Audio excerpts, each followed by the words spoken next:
अस्सलामु अलैकुम वरहमतुल्लाहि वबरकातुहू। प्यारे अज़ीज़ दोस्तों, ये ख़बर आपको अब तक मिल चुकी होगी कि सीरिया में यानी कि मुल्क शाम में जो बशर अल असद की हुकूमत थी उसका तख्ता पलट हो चुका है। जी हाँ प्यारे अज़ीज़ दोस्तों, और बहुत सारे लोगों के ये सवाल हैं कि आखिर बशर अल असद की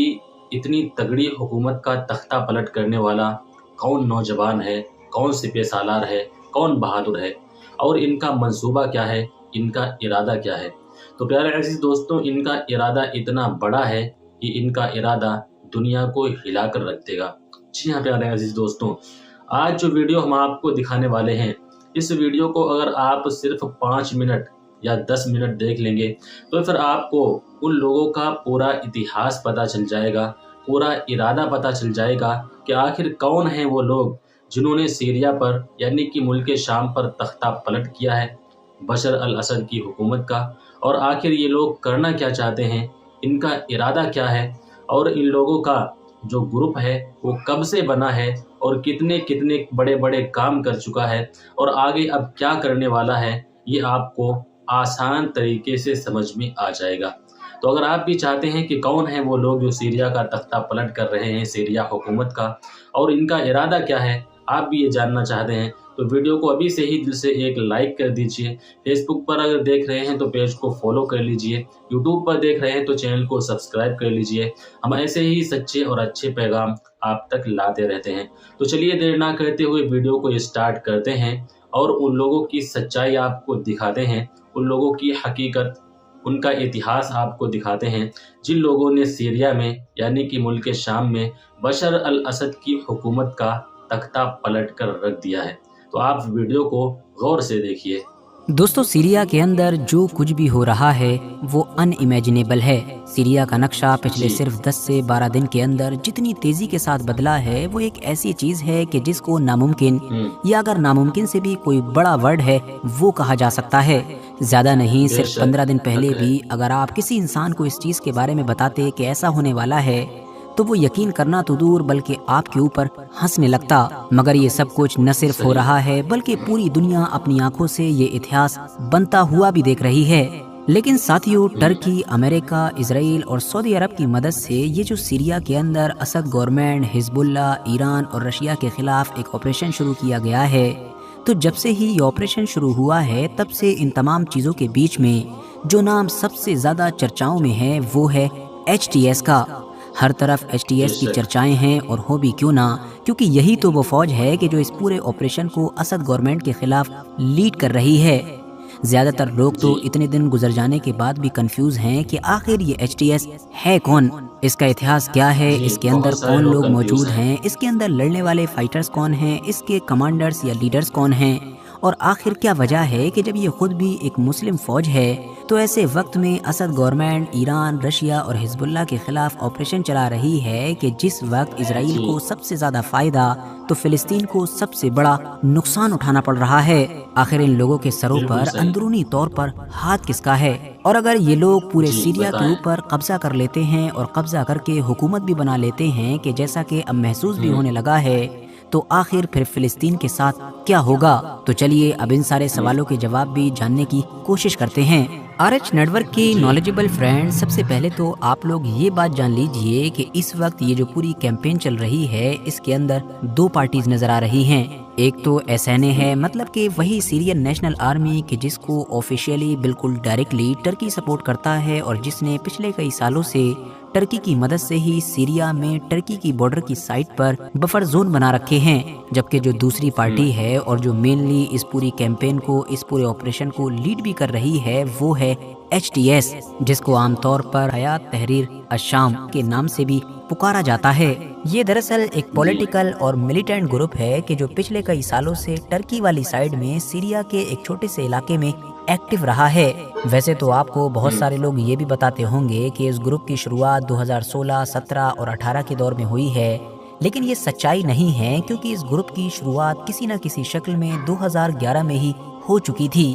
कि जब सीरिया के अंदर अल नुसरा फ्रंट नाम का एक ग्रुप बनाया गया था, जिसको बनाने में मेन किरदार इस ग्रुप के लीडर यानी कि अबू मोहम्मद अल जौलानी ने अदा किया था। اور ساتھ ہی ساتھ یہ بھی مانا جاتا ہے کہ ISIS کے لیڈر ابو بکر البغدادی نے بھی اس گروپ کو بنانے میں اہم بھومکا نبھائی تھی۔ یہ دراصل سیریا کے علاقے میں ہی قائم کی گئی القاعدہ کی ایک نئی برانچ تھی، جس کا مقصد یہ بنایا گیا تھا کہ کسی طریقے سے سیریا میں موجود بشر الاسد کی حکومت کا تختہ پلٹ کیا جائے اور پھر یہاں پر ایک اسلامک کیلیفیٹ یعنی کہ ان کی اپنی وچاردھارا کی ایک اسلامک خلافت قائم کی جائے۔ 2011 میں شروع ہونے والی سیریا کی جو سول وار تھی، النصرہ فرنٹ 2012 میں ہی اس میں شامل ہو چکا تھا، اور پھر اس نے چاہے ISIS ہو یا پھر القاعدہ ہو، سبھی کے ساتھ مل کر الگ الگ جگہوں پر جنگیں لڑیں۔ ویسے آپ کو بتا دوں کہ چاہے اس گروپ کے لیڈر الجولانی کی بات ہو یا پھر خود اس گروپ کی بھی بات کر لی جائے، تو پورے ہی دور میں ان دونوں کے اندر کافی اتار چڑھاؤ دیکھے گئے۔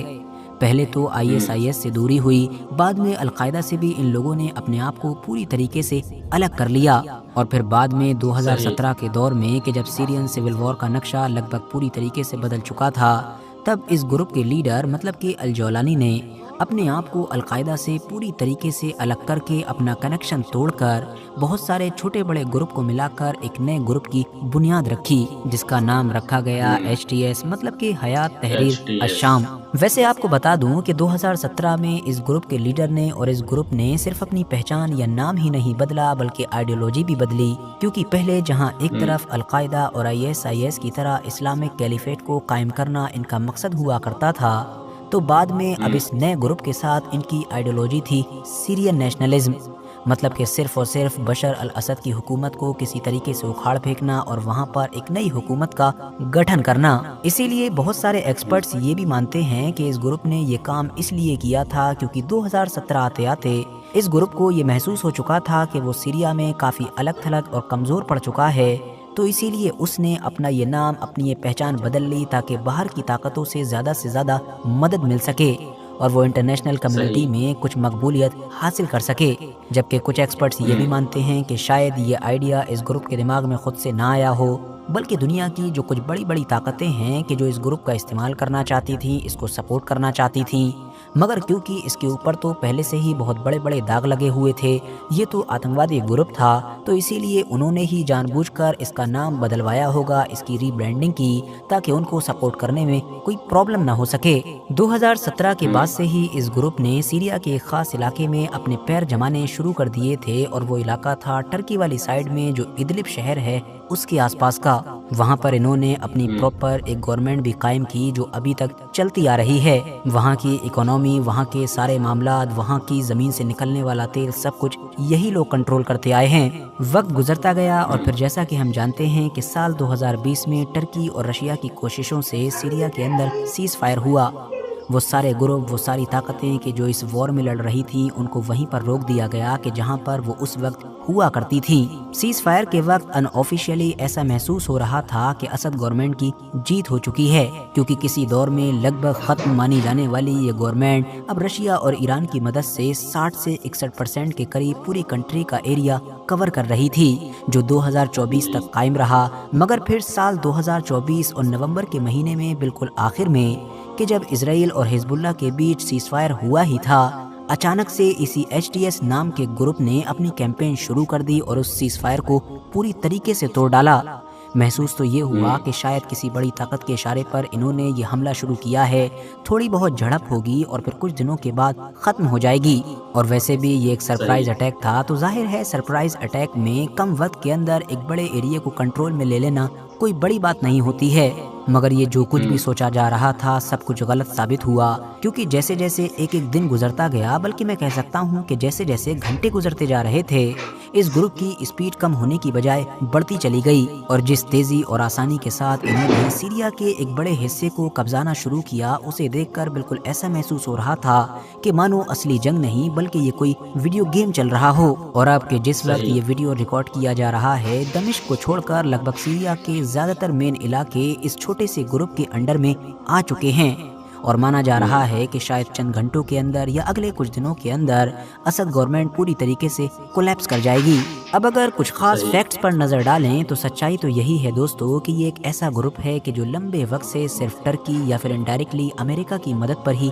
زندہ رہا ہے۔ नाम भले ही बदल लिया गया हो और उसकी रीब्रांडिंग भी कर दी गई हो, लेकिन आखिर इसकी जड़ें तो ISIS और अलकायदा से ही जाकर जुड़ती हैं। इसके चाहे ज़्यादातर फाइटर्स हों या फिर खुद इस ग्रुप के कमांडर्स, इवन मेन लीडर भी हो, उन सभी का ताल्लुक पहले ISIS और अलकायदा से रहा है। और हैरानी की बात तो ये है कि अब बहुत सारी नई रिपोर्ट्स ये भी इशारे दे रही हैं कि इन लोगों की इस कामयाबी के पीछे कहीं ना कहीं यूक्रेन का भी हाथ है। मतलब इन लोगों को यूक्रेन की बड़ी मदद मिली है। यूक्रेन के बड़े बड़े कमांडर्स ने इनको ट्रेनिंग दी है और मुमकिन है कि इनको यूक्रेन में ले जाकर ही ट्रेनिंग दी गई हो। अब जहाँ तक सवाल है फिलिस्तीन का, कि आखिर फिलिस्तीन का क्या होगा, तो दोस्तों जैसा कि आप लोग खुद भी पिछले कुछ दिनों के अंदर बआसानी अलग अलग खबरों को देखकर या अलग अलग तरह की रिपोर्ट्स पढ़कर ये जान ही चुके होंगे कि वैसे तो सीरिया की जो बशर अल असद की गवर्नमेंट है वो भी बेगुनाह नहीं है। इस गवर्नमेंट का जुल्म सितम और इस गवर्नमेंट की तरफ से किए गए वॉर क्राइम्स जग जाहिर हैं। मगर फिर भी अगर फिलिस्तीन में होने वाली मौजूदा जंग के पर्सपेक्टिव से देखा जाए तो हो न हो असद गवर्नमेंट ही वो ताकत थी कि जो ईरान का हमास और मेनली हिजबुल्लाह के साथ कोऑर्डिनेशन करा रही थी। मतलब ईरान का इजराइल के खिलाफ जो पूरा एक एक्सिस ऑफ रेजिस्टेंस है, उसका जो गढ़ है, या कह सकते हैं कि जो उसकी सप्लाई लाइन है, वो दरअसल इसी सीरिया से होकर गुजरती है। हालांकि हम लोग ये भी नहीं कह सकते हैं कि अगर सीरिया से बशर अल असद की गवर्नमेंट चली जाएगी तो ईरान और उसका जो प्रॉक्सी है, मतलब कि हिजबुल्लाह, उनके बीच सप्लाई लाइन पूरी तरीके से ही खत्म हो जाएगी। हथियार, पैसा कुछ पहुंच ही नहीं पाएगा। हो तो तब भी पाएगा, लेकिन हाँ, ये काम मुश्किल बहुत हो जाएगा। अब सवाल आता है कि आखिर इजराइल का क्या? मतलब ये जो नया ग्रुप सीरिया पर कंट्रोल हासिल कर रहा है, ये इजराइल को लेकर क्या सोचता है? तो वैसे तो दोस्तों इस ग्रुप ने हमेशा इजराइल को लेकर ज़्यादातर खामोशी ही बना कर रखी है और ज़्यादा कुछ ऑफिशियली कोई बयान दिया ही नहीं है। लेकिन फिर भी पर्दे के पीछे क्या चल रहा है, इसका अंदाज़ा पिछले कुछ दिनों में होने वाली कुछ एक्टिविटीज़ से लगाया जा सकता है। मिसाल के तौर पर इस ऑपरेशन को शुरू करने की जो टाइमिंग है वो पूरी तरीके से शक के दायरे में है, क्योंकि अगर ये ग्रुप ईरान, असद की गवर्नमेंट और हिजबुल्लाह को अपना दुश्मन मानने के साथ साथ इजराइल को भी छोटा मोटा दुश्मन भी मान रहा होता तो एटलीस्ट अपने इन दुश्मनों पर दूसरे दुश्मन के फ़ायदे के वक्त हमला नहीं करता। और फिर साथ ही साथ अगर आप लोग इजरायली मीडिया पर भी नज़र डालेंगे कि सीरिया को लेकर पिछले 10-15 दिनों से उनके मीडिया में क्या छप रहा है, क्या चल रहा है, वो भी आपको काफ़ी चौंका देगा। मिसाल के तौर पर इजराइल का जो एक मशहूर अखबार है, या कह सकते हैं कि मीडिया ऑर्गेनाइजेशन है, मतलब कि टाइम्स ऑफ इजराइल, उसका भी एक आर्टिकल है जिसमें ये दावा किया गया है कि HTS के एक मेंबर ने इंटरव्यू में खुले तौर पर मीडिया पर्सन से कहा है कि इजराइल को हमारी इस ऑपरेशन में एयर स्ट्राइक्स वगैरह के जरिए से मदद करनी चाहिए। और वैसे भी अगर आप लोग थोड़ा बहुत भी सर्च करेंगे तो आपको इस ग्रुप से जुड़े हुए लोगों की तरफ से दिए गए कुछ ऐसे पुराने बयान भी मिल जाएंगे कि जिसमें इन लोगों ने पूछे जाने पर इशारों में ये जवाब दिया कि आसपास की चाहे वो कोई भी ताकत हो, हमको किसी से कोई प्रॉब्लम नहीं है, हम हर किसी के साथ कोऑपरेट करने के लिए तैयार हैं। बस हमारी जो प्रॉब्लम है, हमारी जो दुश्मनी है वो असद गवर्नमेंट से है, या फिर अंदर ही मौजूद जो असद गवर्नमेंट के सपोर्टर हैं, मतलब कि हिजबुल्लाह, ईरान या रशिया वगैरह की अंदर मौजूद फौज, उन सब से है। अब इस बात से कम आप ये तो अंदाज़ा लगा सकते हैं कि हाँ, इन लोगों के पावर में आ जाने की वजह से ईरान का जो एक्सिस ऑफ रेजिस्टेंस है वो काफ़ी कमज़ोर पड़ेगा। उसके साथ ना तो ये काम करेगा और ना ही उसको सीरिया में पैर जमाने देगा। हाँ, वो बात अलग है कि अगर बाद में ये ग्रुप ही इजराइल के लिए मुसीबत साबित हो जाए, मतलब जैसा कि लोग सोच रहे हैं कि ये इजराइल के फेवर में है और बाद में ये उसका उलट निकले, तो फिर मुमकिन है कि इजराइल के लिए ये ईरान से भी बड़ी मुसीबत साबित हो। हालांकि दोस्तों यहाँ पर हम ये भी नहीं भूल सकते हैं कि भले ही ये ग्रुप असद गवर्नमेंट के पूरे एरिए पर बड़ी आसानी के साथ कंट्रोल हासिल कर रहा हो, लेकिन इतनी आसानी के साथ ये शायद बाद में हुकूमत नहीं बना पाएगा। उसकी वजह ये है कि ये जो आपको HTS बताया जा रहा है, ये दरअसल कोई तालिबान की तरह इकलौता ऑर्गेनाइज ग्रुप नहीं है, बल्कि ये तो बहुत सारे छोटे बड़े ग्रुप से मिलाकर एक बड़ा ग्रुप बनाया गया है। मतलब HTS के अंदर भी इतनी छोटी बड़ी ताकतें हैं, इतने छोटे बड़े मिलिट्री ग्रुप हैं कि जिनके आप लोग नाम भी याद नहीं रख सकते हैं। तो इसीलिए बदकिस्मती के साथ कहना पड़ रहा है, लेकिन ये सच्चाई है कि ज़्यादा पॉसिबिलिटीज़ यही हैं कि कंट्रोल हासिल कर लेने के बाद फिर इस ग्रुप के अंदर ही जो बहुत सारे अलग अलग ग्रुप्स हैं उनमें पावर हासिल करने के लिए लड़ाई शुरू हो जाएगी और सीरिया की किस्मत में शायद फिर से सुकून नहीं आ पाएगा। बाकी दोस्तों, सीरिया में क्या कुछ होगा, इससे इजराइल और फिलिस्तीन पर क्या असर पड़ेगा, ईरान और हिजबुल्लाह पर क्या असर पड़ेगा, ये तो आने वाला वक्त ही बताएगा। बाकी इस पूरे मुद्दे पर आप लोगों की क्या राय है, कमेंट्स बॉक्स में ज़रूर बताएं। वीडियो अगर इन्फॉर्मेटिव लगी हो तो लाइक करने के साथ साथ दोस्तों के साथ تو آپ نے اس ویڈیو کو پورا دیکھ لیا ہوگا اور آپ سمجھ بھی گئے ہوں گے کہ آخر کون ہے یہ HTS گروپ والے اور کیا ان کا ارادہ ہے اور کیسے یہ گروپ بنا اور کیسے انہوں نے تختہ پلٹ کیا اور آگے یہ کیا کرنے والے ہیں۔ تو امید ہے آپ اچھی طریقے سے سمجھ گئے ہوں گے۔ اس پر آپ کا کیا کہنا ہے کمنٹ سیکشن میں کمنٹ کر کے ضرور بتائیں، تاکہ اس ویڈیو کو زیادہ سے زیادہ لوگوں میں شیئر کریں۔ اسی کے ساتھ آج کی اس ویڈیو کا اختتام کرتے ہیں۔ اپنا خیال رکھیں، دعاؤں میں یاد رکھیں۔ ملتے ہیں اگلی ویڈیو میں، تب تک کے لیے اللہ حافظ۔